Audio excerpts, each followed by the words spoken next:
কনসেপ্টিক্সে সবাইকে স্বাগত। আজকে পার্ট 3 আলোচনা করছি। পার্ট 3 এর আগে দুটো পার্ট যারা দেখোনি তারা অবশ্যই আগের দুটো পার্ট দেখে নিও। তাতে আলাদা আলাদা প্রশ্ন আলোচনা করেছি, সেগুলো যথেষ্ট কাজে লাগার মতো।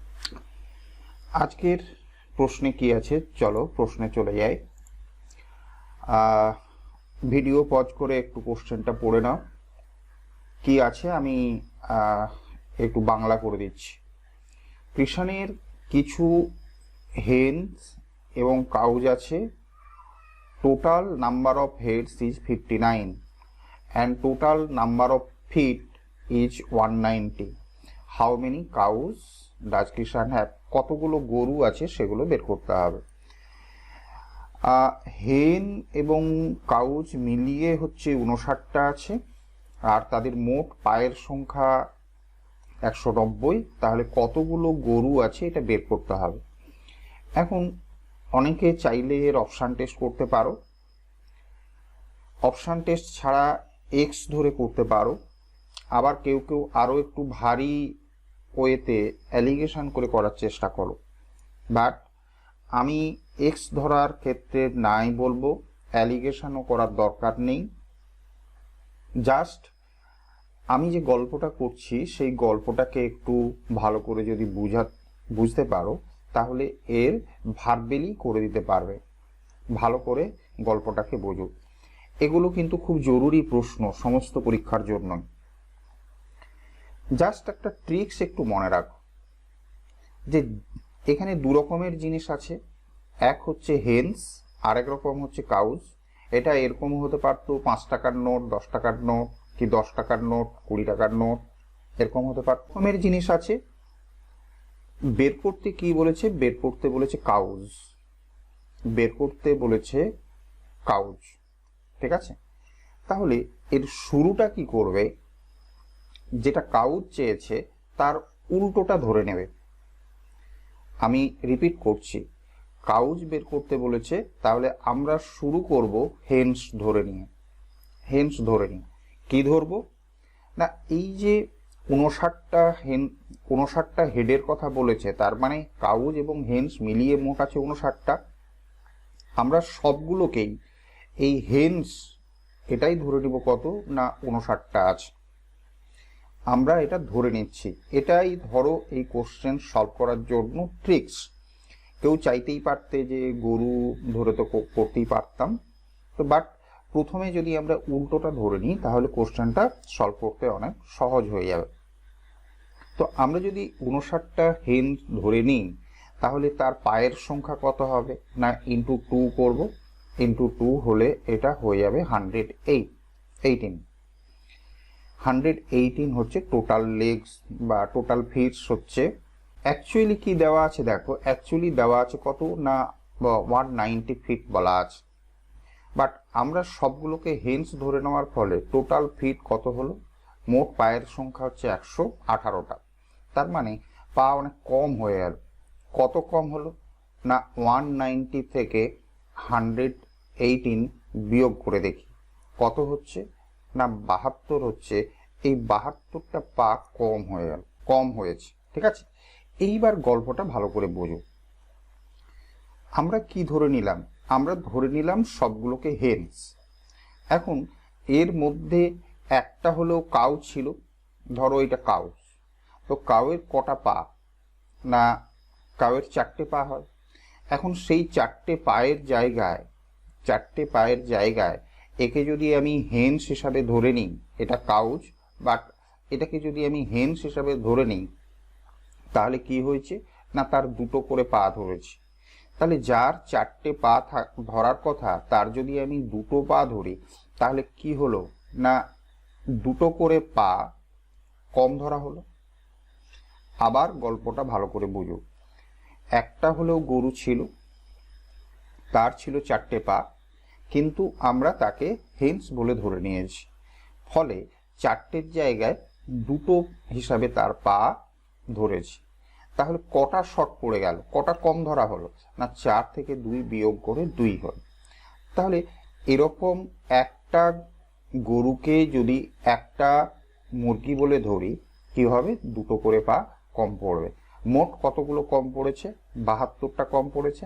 তাহলে এই 72কে যদি 2 দিয়ে ভাগ করে দিই, যেটা পাবো 36, এই 36 হচ্ছে কি না নাম্বার অফ কাউজ হয়ে যাবে। যেটা বের করতে বলেছিল আমরা সেটাই পেয়ে যাব। ঠিক আছে, তো এই হচ্ছে সিম্পল কোশ্চেন। এর জন্য অপশান টেস্ট করতে যাওয়ার দরকার নেই। অপশান টেস্ট করতে গেলে সময় অনেক বেশি লেগে যেতে পারে। এক্স ধরারও খুব দরকার নেই, এক্স ধরার দরকার নেই। ঠিক আছে, আমি যে গল্পটা করলাম এই গল্পটাকে 2বার 3বার ভালো করে শোনো এবং বুঝে দেখো, তাহলেই এই কোশ্চেন ভার্বেলি করে দিতে পারবে, এইটুকু ক্যালকুলেশন। এখন তবুও কারো কারো যদি এই গল্পটা বুঝতে খুবই অসুবিধা হয় মনে হয়, তাহলে এক্স ধরবে। সেক্ষেত্রেও কিন্তু আরেকটা কথা বলি, ধরলে শুধুই এক্স ধরবে, এক্স এর সঙ্গে ওয়াই, এক্স এবং ওয়াই দুটো একসঙ্গে এরকম ধরবে না যে হেন্স হচ্ছে এক্স কাউজ হচ্ছে ওয়াই, এরকম করে ধরবে না। শুধু একটাই ধরবে, এক্স ধরবে। কাউজের সংখ্যা বের করতে বলেছে, আমরা ধরে নিচ্ছি কাউজের সংখ্যা এক্স। তাহলে হেন্স কি হবে না, দুরকম মিলিয়ে আছে 59। তাহলে হেন্সের সংখ্যা আমি এদিকে নিচে লিখছি, আমি ধরে নিচ্ছি কাউজের সংখ্যা হচ্ছে এক্স। তাহলে হেনের সংখ্যা কি হবে না, হেনের সংখ্যা হবে 59 মাইনাস এক্স। ইকুয়েশনটা কি করবে না, এক্স যদি কাউয়ের সংখ্যা হয় তাহলে পায়ের সংখ্যা কত হবে, 4x হবে, প্লাস 59 মাইনাস এক্স ইন্টু 2 করবো। এইটা হচ্ছে হেনের সংখ্যা, তার পায়ের সংখ্যা ইন্টু 2 করবো, এবং এইটা যোগ করে দিয়ে আমরা কি বলবো না টোটাল ফিট ছিল 190। এটাকে সলভ করব। দেখো এই ইকুয়েশন লিখে সলভ করতে যা সময় লাগবে তার থেকে অনেক কম সময় লাগবে এভাবে সলভ করে দিতে। ঠিক আছে, এই ইকুয়েশনটা যারা এক্স ধরবে ভাবছো তারা আশা করছি এই ইকুয়েশনটা সলভ করতে পারবে, এটা নিয়ে আমি আর এগাচ্ছি না। চলো পরের কোশ্চেনে যাই। পরের কোশ্চেনও একই রকমের প্রশ্ন আছে।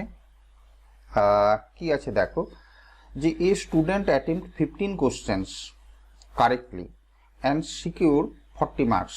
15টা কোশ্চেন অ্যাটেম্প করে টোটাল কত পেয়েছে, 40 পেয়েছে। There are 2 types of question of 2 marks and 4 marks each. How many questions of 2 marks did he attempt? একেবারে সেম কোশ্চেন, আগের যে কোশ্চেনটা আলোচনা করলাম সেই রকমেরই কোশ্চেন। দু রকমের প্রশ্ন ছিল এখানে, 4 নম্বরওয়ালা এবং 2 নম্বরওয়ালা কোশ্চেন ছিল। মোট কোশ্চেন ছিল কটা, 15টা, আর টোটাল মার্কস পেয়েছে কত, 40। এই হচ্ছে এটা। আমাদের যদি ট্রিক্স বলি, আমরা কি করব না, আমাদেরকে বের করতে বলেছে 2 মার্কসের কোশ্চেন কটা করেছে, তাহলে আমরা ধরে নেব কি না সবগুলোই 4 নম্বরের কোশ্চেন। এখানে এই যে 15টা কোশ্চেন বলেছে, আমরা ধরে নেব প্রত্যেকটা কোশ্চেন 4 নম্বরওয়ালা। তাহলে 15টা কোশ্চেন যদি 4 নম্বর করে হয়, তার কত পাওয়ার কথা না, পাওয়ার কথা 60, কিন্তু পেয়েছে কত না, পেয়েছে 40 নম্বর। ঠিক আছে, পেয়েছে 40 নম্বর। তাহলে হিসাবে কত বেশি হয়ে যাচ্ছে না, হিসাবে বেশি হয়ে যাচ্ছে, 20 বেশি হয়ে গেল। এখানে আমাদের হিসাবে হচ্ছে 60, কিন্তু অ্যাকচুয়ালি পেয়েছে কত, 40 পেয়েছে। তার মানে আমাদের হিসাব কি বলছে, 20 বেশি হয়ে গেল। কেন বেশি হলো না, একটা হলেও 2 নম্বরের প্রশ্ন ছিল, আমরা সেগুলোকে কি ধরেছি, 4 নম্বরের প্রশ্ন বলে ধরে নিয়েছি। তাহলে 2 নম্বরের প্রশ্নকে যদি আমি 4 নম্বর বলে ধরি, তাহলে কি হচ্ছে, প্রত্যেকটা কোশ্চেনের জন্য 2 নম্বর করে, 2 মার্কস করে বেশি ধরা হয়ে যাবে, 2 মার্কস করে বেশি ধরা হয়ে যাবে। সুতরাং এই 20কে 2 দিয়ে যদি ভাগ করি, তাহলে যেটা হবে সেটাই হবে কি না নাম্বার অফ 4 মার্কস কোশ্চেন্স। 4 নম্বর ওয়ালা প্রশ্ন কটা ছিল না, 10টা ছিল। ঠিক আছে, এই হচ্ছে সিম্পল কোশ্চেন। আর কেউ যদি মনে করো যে না এটা বোঝা গেল না, তাহলে যাদের অভ্যাসই হচ্ছে এক্স ধরা তাদের জন্য এটা করে দিচ্ছি, বাট আমি কিন্তু এক্স ধরাটা অ্যাডভাইস করব না। আমি এটাকে বলবো যে একদম কাগজ কলমে করো। ধরে নাও এক্স হচ্ছে 2 মার্কসের কোশ্চেন, তাহলে মোট নম্বর হবে এক্স ইন্টু 2। ওয়াই ধরবে না, 4 নম্বরের প্রশ্ন কটা হবে না 15 মাইনাস এক্স হবে, তাহলে ইন্টু 4, সবগুলো মিলিয়ে কত পাবে না পেয়েছে মোট 40 নম্বর। এখান থেকে এক্স যেটা হবে সেটাই হচ্ছে অ্যান্সার হবে। আশা করছি সলভ করে নিতে পারবে। বাট এক্স ধরার থেকে দরকারে এই গল্পটাকে ভালো করে বুঝো। আমি প্রথম প্রশ্নে অনেক সময় নিয়ে গল্পটা আলোচনা করলাম।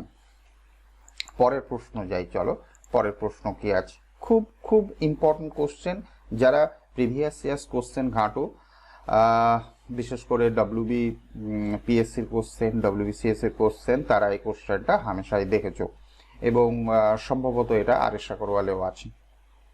In a herd of cows, the number of leg is 14 more than twice the number of heads. The number of cows in the herd is. আচ্ছা, আগের প্রশ্নগুলোর সঙ্গে এটা কি পার্থক্য আছে সেটা একটু ভালো করে বুঝে দেখো। আগের ক্ষেত্রে কিন্তু আগের যে দুটো প্রশ্ন আলোচনা করলাম সেখানে কিন্তু দু রকমের জিনিস ছিল, কাউজ ছিল, হেন ছিল, 2 মার্কসের কোশ্চেন, 4 মার্কসের কোশ্চেন ছিল। এখানে কিন্তু শুধু কাউজের কথা বলেছে, শুধু কাউজের কথা বলেছে, দু রকমের জিনিস নাই। সুতরাং কোশ্চেনের যদি টাইপ হিসাবে বলো, কোশ্চেনের টাইপটা সামথিং ডিফারেন্ট একটু, ঠিক আছে। চলো, এক্ষেত্রে চাইলে তোমরা অপশান টেস্ট করতেই পারো, বাট আমি পরে একটা ট্রিক্স দেখাচ্ছি। বেটার হবে কি এক্স ধরে নাও, তো কাউজের সংখ্যা হচ্ছে এক্স, তাহলে নাম্বার অফ লেগস কত হবে না 4x হবে। যদি কাউজের সংখ্যা এক্স ধরে নিই তাহলে তার মোট পায়ের সংখ্যা কত হবে 4x হবে। কিন্তু কোশ্চেনে কি বলা আছে, কোশ্চেনে বলা আছে এরকম যে 14 more than twice the number of heads. তো এক্সটা যদি গরু হয় তাহলে তার মাথার সংখ্যা হবে এক্স এবং তার টুয়াইস মানে হচ্ছে 2x, 2x এর থেকেও 14 বেশি, ঠিক আছে। তা মানে এটা মাঝে ইকুয়াল টু দেব, এই হচ্ছে ইকুয়েশন। আবার একবার আমি আলোচনা করে দিচ্ছি। এদিকটা হচ্ছে যেহেতু এক্স ধরে নিচ্ছি গরুর সংখ্যা, তাহলে মোট পায়ের সংখ্যা হবে 4x, আর কোশ্চেনের যা কন্ডিশন বলা আছে মাথার দ্বিগুণের থেকেও 14টা বেশি, ঠিক আছে। সুতরাং এটাকে যদি এদিকে নিয়ে আসি হয়ে যাবে কি 2x, 2x equal to 14, x equal to 7, option B হয়ে যাবে এটার অ্যান্সার, ঠিক আছে। আর যদি একটু ছোট্ট ট্রিক্স যারা পছন্দ করো তাদের জন্য একটু আলোচনা করে দিচ্ছি। মনে করো একটাই গরু, তো তার ধরো 4টে পা, মাথা একটা, মাথা একটি, তো এই একটি মাথার সঙ্গে যদি 4টে পায়ের একটা রিলেশন দেখি তাহলে ব্যাপারটা এরকম হচ্ছে, দেখো যে 1 ইন্টু 2 প্লাস 2, 1 মানে হচ্ছে মাথার সংখ্যা ইন্টু 2 কেন করলাম না এই যে টুয়াইস বলা আছে, টুয়াইস দ্বিগুণের থেকে কটা পা বেশি হচ্ছে না 2টো পা বেশি হচ্ছে, পায়ের সংখ্যা হচ্ছে 4, একটা মাথা তার দ্বিগুণের থেকেও 2টো বেশি। বাট কোশ্চেনে যেটা বলা আছে যে এই 2 সেইটা ইকুইভ্যালেন্ট টু 14, এই 2 যেটা সেটা বলেছে 14টা বেশি, তাহলে 2 যদি 14 হয় কগুণ হচ্ছে, তার মানে 7 গুণ হচ্ছে। সুতরাং কি হতে হবে না মাথাও 7টা হতে হবে, এটাই বোঝাচ্ছে, ঠিক আছে। জাস্ট ট্রিক্স ব্যবহার করে এটাকে সলভ করে দিতে পারো, বাট এত ট্রিক্সের দরকার নেই। পরীক্ষার হলের জন্য এটা একটু চাপের মনে হতে পারে, ইকুয়েশন লিখে দেবে তাতেই অনেক বেশি সহজ হয়ে যাবে। চলো তারপরের কোশ্চেন, এটাও খুব ইন্টারেস্টিং কোশ্চেন এবং পিএসসির পরীক্ষার জন্য খুব ভালো প্রশ্ন। যারা বিসিএস এর প্রিপারেশন নিচ্ছ তাদের এরকমের একটা প্রশ্নের জন্য কিন্তু রেডি থাকাটা দরকার, ঠিক আছে। কি আছে দেখি চলো। In a group of buffaloes and ducks, buffaloes and ducks, তার মানে কিন্তু আবারও আমরা দু রকমের জিনিস দেখছি। Number of legs is 24 more than twice the number of heads, the number buffaloes in the group. ঠিক আছে। তো আমি ধরে নিচ্ছি বাফালোর সংখ্যা বি আর ডাকসের সংখ্যা হচ্ছে ডি। ঠিক আছে, তোমরা যেমন যেমন এক্স ওয়াই ধরো, আমি এইরকমটা ধরি না যে বাফালোর সংখ্যা আমি মনে করো এক্স ধরলাম, ডাকের সংখ্যা ওয়াই ধরলাম। তাহলে আলাদা করে এটাকে মনে রাখতে হবে যে ওয়াই আমি কি ধরেছিলাম, ডাকস ধরেছিলাম না বাফালো ধরেছিলাম, এক্স কি ধরেছিলাম, বাফালো ধরেছিলাম না ডাকস ধরেছিলাম, আলাদা করে মনে রাখতে হবে। তো যদি এক্স ওয়াই ধরে অঙ্ক হয় তাহলে বি এবং ডি লিখলেও অঙ্ক হবে, সে নিয়ে কোনো ডাউট নেই। ঠিক আছে, বরং এটা খুব ক্লিয়ার হয়ে গেল যে বি বলতে আমি বাফালো বোঝাচ্ছি, ডি বলতে ডাকসকে বোঝাচ্ছি। ঠিক আছে, তাহলে কমন সেন্সের হিসাবে মোট পায়ের সংখ্যা কি হবে না, মোট পায়ের সংখ্যা হবে বাফালোর ক্ষেত্রে 4 ইন্টু বি হবে, ডাকসের ক্ষেত্রে 2 ইন্টু ডি হবে, সবগুলোর মিলিয়ে কি হবে প্লাস এটা হবে। এইটা হচ্ছে টোটাল নাম্বার অফ লেগস হলো। কোশ্চেনে যেভাবে বলা আছে সেটা কিরকম না, নাম্বার অফ হেডস তার টুয়াইসের থেকে 24 মোর। তাহলে মোট মোট মাথা কতগুলো হয় না, বি প্লাস ডি, এইটা হবে মাথার সংখ্যা, তার দুগুণ, তার মানে ইন্টু 2, আরও বেশি কি না 24টা বেশি। ঠিক আছে, ইকুয়েশন যদি লিখি তাহলে মাঝের সমান চিহ্ন এটা দিলে ইকুয়েশনটা তৈরি হয়ে যাবে।